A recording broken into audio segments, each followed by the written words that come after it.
Spider-Man: Far From Home is directed by Jon Watts and is the latest installment in the Marvel Cinematic Universe, and it is also the latest installment in the Spider-Man series. This film tells the story of Peter Parker as he struggles to become Spider-Man and also take on the mantle as the leader of the Avengers. Now, I don't want to get too far into plot points on the off chance that you have not seen Avengers Endgame, but if you haven't, you should. Now, ever since Sony made a deal with Disney that they were going to bring Spider-Man into the Marvel Cinematic Universe, it became pretty evident fairly quickly that we were going to start seeing this character a lot more, played by Tom Holland.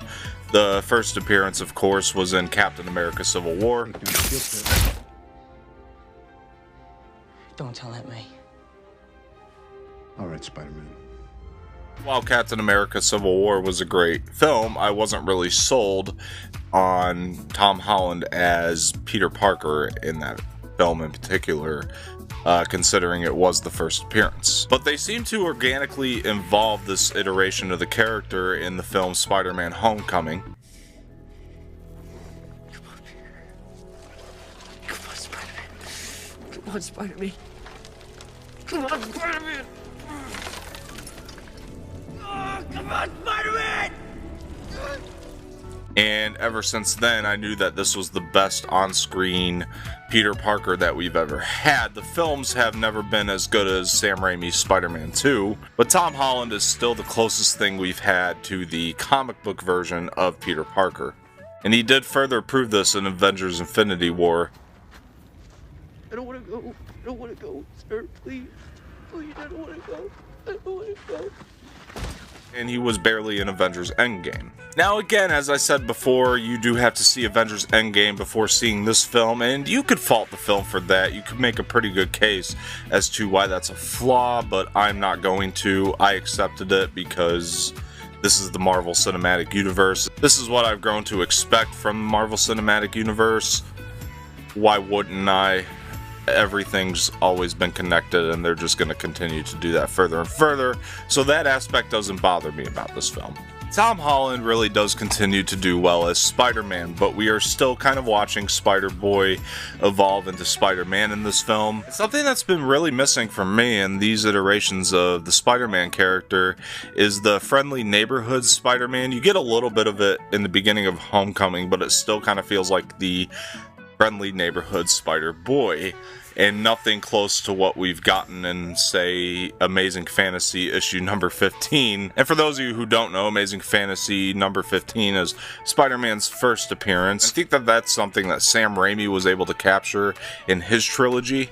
And even though no film with this iteration of the character has been as great as Spider-Man 2, I still stand by that Tom Holland is the best Peter Parker. And the Marvel Cinematic Universe has never let me down in how they evolve characters, so I'm going to stick with it. And I decided to, and I'm happy that I did. I think that we are definitely leading into some of the aspects of the character that I would have liked to have seen more in previous films, but it's fine because they've evolved him so organically. So something else that I wasn't sold on was the character of MJ in Spider-Man: Homecoming, who was played by Zendaya. And Zendaya is a very talented actress. If you haven't been watching her work in Euphoria, I recommend that you do, although that show is quite insane.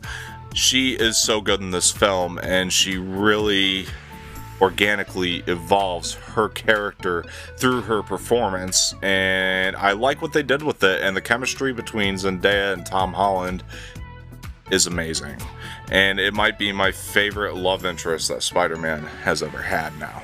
We also meet a new character in this film named Mysterio, and for those of you who don't know a lot about Mysterio, he claims that he is from the multiverse, but I won't go much further than that because I don't want to give away spoilers. And Jake Gyllenhaal really does give one of his career best performances. Not his career best, but one of his career best. He does a really great job in this film, and some of the things he did within the film are just incredible. I couldn't believe what I was seeing in certain parts with his character. It was just very, very cool. Also, accompanying Peter Parker in this film is Nick Fury at a lot of points, and Samuel L. Jackson, of course, returns to reprise his role as Nick Fury, and he does a great job as well. It's pretty much what you come to expect from Nick Fury, although I thought that there were some more comedic aspects to Nick Fury this time around, much more like the version of Nick Fury that we saw in Captain Marvel, and I was really happy that they transferred that into the older version of Nick Fury, or this iteration of the character, I should say. So from a visual standpoint, Jon Watts directs the hell out of this film. He does a fantastic job. This is one of the most visually stunning films in the Marvel Cinematic Universe. It's edited well. It's acted well. It's an all-around solid film. One thing that really did bother me in this film was a joke that was kind of ongoing and got annoying. It had to do with the character of Ned and a relationship that he has in the film. I don't feel like it's a spoiler to say that much about it, but it wasn't a very good joke anyway.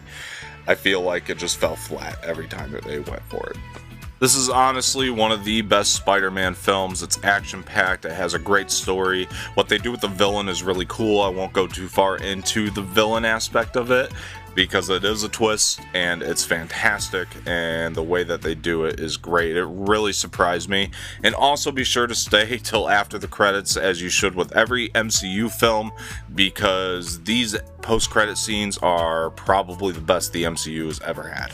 This film really surprised me. It was a well put together Spider-Man film. It's definitely made my top 3. If you're curious to know my Spider-Man ranking for all the Spider-Man films, I will go ahead and throw that up on the screen right now for you. And as you can see, Far From Home has made my top 3. This is an excellent Spider-Man film. I'm going to go ahead and give Spider-Man Far From Home an A. Guys, I've been Don Martino, and thank you for watching this review. If you want to see more reviews, please check out the channel. I got a lot more on there. And please follow me on Twitter and Instagram. I'll be putting those in the description below. And if you want to support the channel, please hit the like button below, hit that subscribe button below. Please share this with your friends. I've been Don Martino. This has been a review of Spider-Man Far From Home, and I'll see you guys next time.